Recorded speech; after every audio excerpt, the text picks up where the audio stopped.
A pessoa precisa concordar em ser testemunha na audiência de instrução e julgamento? Esse é o nosso assunto de hoje, da lição prática jurídica de número 101, de um total de 365. No ano de 2023, eu tenho esse compromisso com você nesse canal. Diariamente, eu posto um áudio com uma lição prática aprofundada, com uma orientação jurídica de como obter sucesso na defesa do executado ou estratégias processuais de como vencer o processo de conhecimento. E é exatamente sobre uma das principais estratégias processuais que vamos falar hoje, a produção da prova, especificamente a produção da prova testemunhal. Depois dos documentos, das provas documentais, a prova testemunhal é a mais usada na prática jurídica.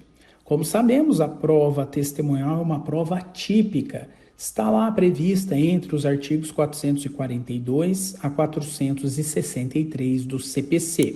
Constitui numa prova oral, onde a pessoa arrolada como testemunha irá prestar o seu depoimento na presença do juiz para declarar ao juiz a sua percepção sobre o fato controvertido, o conhecimento que a testemunha tem sobre o fato objeto da demanda, objeto do litígio.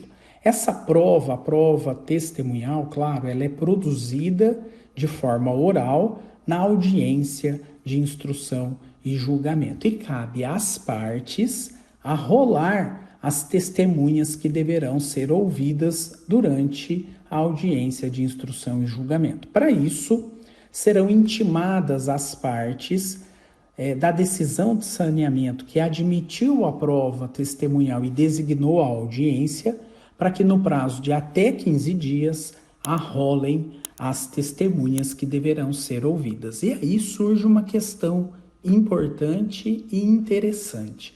Para que a pessoa preste um depoimento como testemunha, essa pessoa ela precisa concordar em ser testemunha? Essa questão, como vimos, ela está regulamentada, pelo Código de Processo Civil.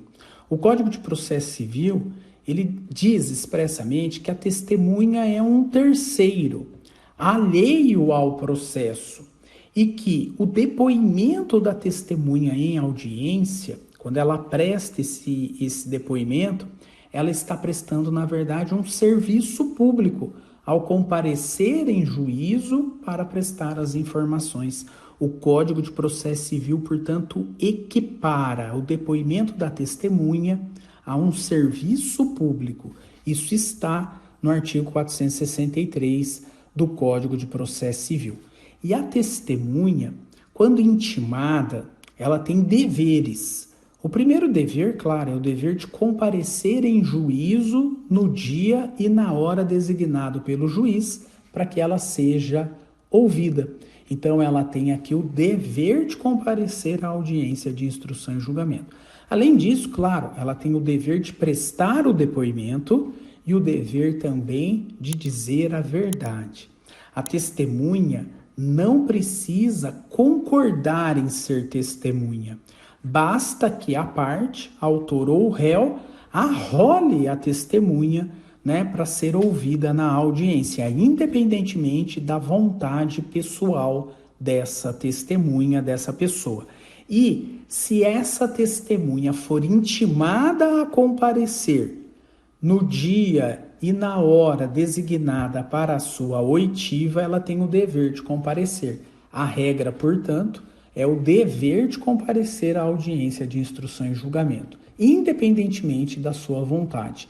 E se a testemunha intimada não comparece?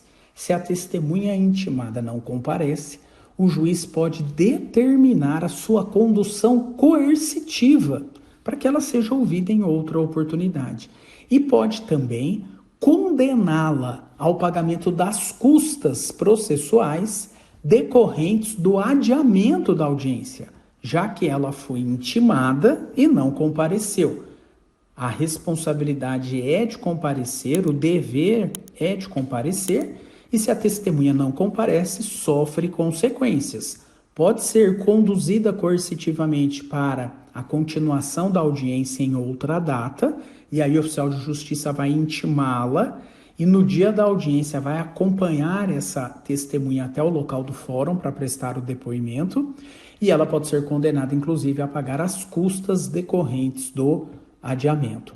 Bom, ainda assim, se essa testemunha se recusa em comparecer, ela pode, inclusive, responder por crime de desobediência. Crime de desobediência. Portanto, não há aqui uma faculdade da testemunha em comparecer.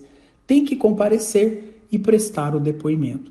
Tanto que o silêncio da testemunha constitui também crime, por isso que ela é advertida antes de prestar o depoimento, né? Ela será advertida que a sua conduta omissiva, a sua conduta de ocultar a verdade ou de fazer afirmação falsa, de mentir, isso configura crime, né, de falso testemunho. Então ela tem que ter todo esse cuidado aqui para não incidir nesse crime. E claro, ela tem também o dever de dizer a verdade, né?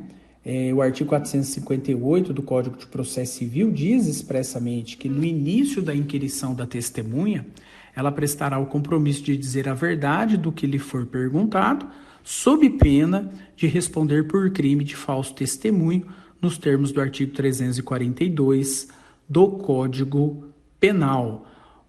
Então, ela responde tanto no caso onde ela permanece em silêncio, como também na situação em que ela presta um depoimento falso, onde ela mente ao depor. Muito bem. Além disso, claro, o artigo 378 do Código de Processo Civil diz que ninguém se exime do dever de colaborar com o Poder Judiciário para o descobrimento da verdade. Então, ainda que aquela pessoa arrolada não seja ouvida como testemunha, porque há uma causa de impedimento, de incapacidade ou de suspeição, a contradita apresentada foi acolhida pelo juiz, então ela não presta o compromisso aqui de responder por crime de falso testemunho. Mas, no entanto, ela permanece com o dever de colaborar com o Poder Judiciário para o descobrimento da verdade. E isso está justamente nesse artigo, o artigo 378 do Código de Processo Civil. Então, é dessa forma que o Código trata o dever da testemunha de intimada comparecer, dizer a verdade e também prestar o seu depoimento, ok? Nos encontramos na próxima lição prática jurídica do dia. Até amanhã. Valeu, pessoal!